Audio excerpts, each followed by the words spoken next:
નમસ્તે, જય શ્રી કૃષ્ણ। આજે હું તમારા માટે ઉપવાસમાં ખાવાની મજા પડી જાય તેવો ક્રિસ્પી અને ટેસ્ટી ફરારી હાંડવો લઈને આવી છું। તો ચાલો આ સ્વાદિષ્ટ રેસીપીની શરૂઆત કરીએ। સૌથી પહેલાં 1 વાટકી સાબુદાણા અને 2 વાટકી મોરૈયો લઈશું। આ બંનેને મિક્સરમાં પીસી લઈશું।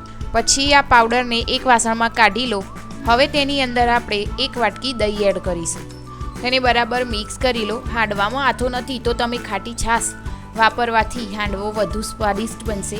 જો તમારી જોડે ખાટું દહીં હોય તો એ પણ તમે એડ કરી શકો છો। હવે થોડું પાણી ઉમેરી અને બધા એક સરખું મિક્સ કરી લઈશું। હાંડવાના બેટરમાં ગાંઠા ના રહી જાય તેનું ધ્યાન રાખીશું। પછી આ મિશ્રણને 15 થી 20 મિનિટ ઢાંકીને રહેવા દો।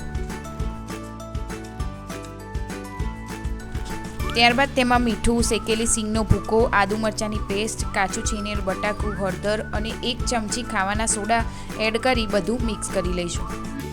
બેકિંગ સોડા ઉમેર્યા પછી મિશ્રણને તરત જ વાપરી લેવું। જો બેટર લાંબા સમય સુધી પડ્યું રહેશે તો બેકિંગ સોડાની અસર ઓછી થઈ જશે અને હાંડવો નરમ બનશે નહીં।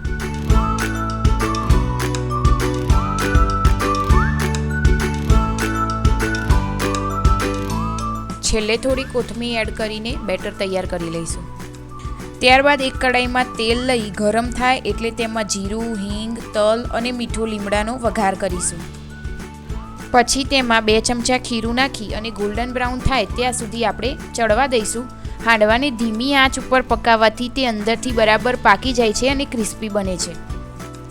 પછી તેને એક બાજુથી ફેરવી લઈ અને બીજી બાજુએ આપણે શેકી લઈશું।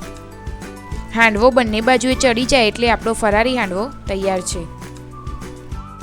આ હાંડવાને તમે દહીં સાથે ખાઈ શકો છો।